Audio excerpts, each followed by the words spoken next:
Hello everyone, કેમ છો બધા?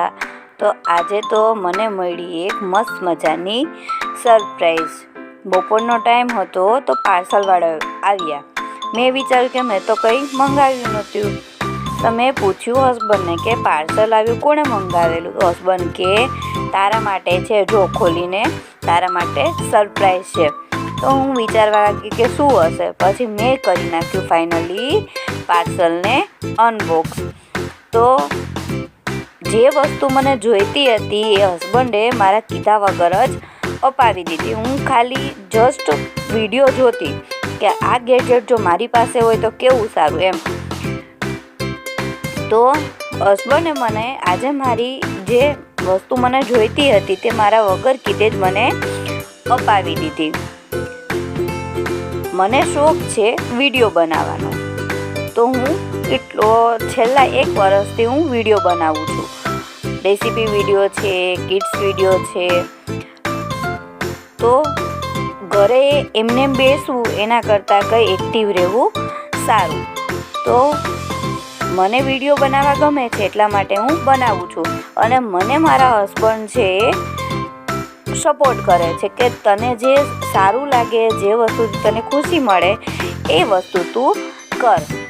તો ફાઇનલી જો મેં બોક્સને અનબોક્સ કર્યું અને એમાંથી પહેલાં તો નીકળી રિંગ લાઇટ. કેમ કે એનાથી વિડીયો બહુ મસ્ત આવે ને જો અમારા નિર્વાબેન છે એમને જપ મળે નહીં. હું અનબોક્સ કરતી હતી તો એ મારી આગળ પાછળ ઘૂમતી હતી. કેટલી ખુશી મળે કે આપણા વગર કીધે જ આપણે એ વસ્તુ મળી જાય.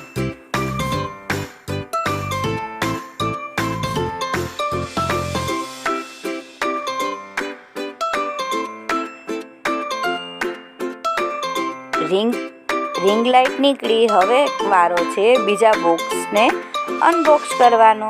જો અમારા બેન તો આડા ઘૂમતા જ હતા. સાચે આજે હું એટલી ખુશ થઈ મારી સરપ્રાઈઝ જોઈને કે તમને શું કહું. સાચે જો આવા હસબન્ડ હોય ને આપણે સપોર્ટ કરવાવાળા, તો આપણે જે ગમતું હોય ને એ કામ આપણે કરી શકીએ. કેટલો ટાઈમથી હું ઘરે એમને બેઠી હતી, મતલબ કે જોબ છોડવી પડી હતી બેબીના લીધે. તો બહુ કંટાળો આવતો હતો કે હું શું કરું એમ, કેવી રીતે એક્ટિવ રહું.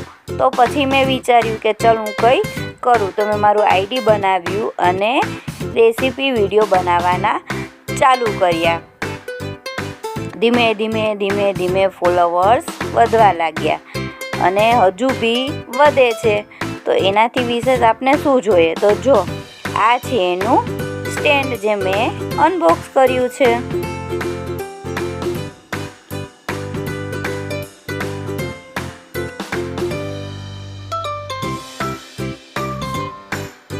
થોડું ડિફિકલ્ટ છે, ઘરનું કામ મેનેજ કરવું, બાળકોને સંભાળવા અને આપણા સપના પણ પૂરા કરવા. જો પછી ફાઇનલી હસબન્ડે મને બધું સ્ટેન્ડ ફિટ કરી આપ્યું અને મને શીખવાડે છે કે યુઝ કેવી રીતે કરવું. અને જોડે સરસ મજાનું એક માઇક બી આવેલું જેનાથી અત્યારે હું વોઇસ એડિટિંગ કરી રહી છું.